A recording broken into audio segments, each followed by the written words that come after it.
zamanlarım oturup ağlamaklı ve yalnız, kucağımda fotoğraflar, fakülte yılları.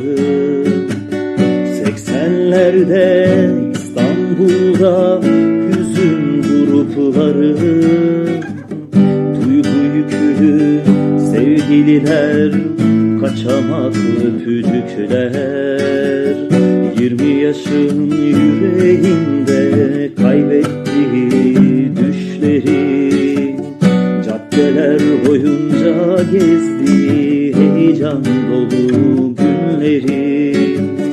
Toplanıp konuşurlardı yaşama dair geceleri. Gözyaşları süzülüyor düşündükçe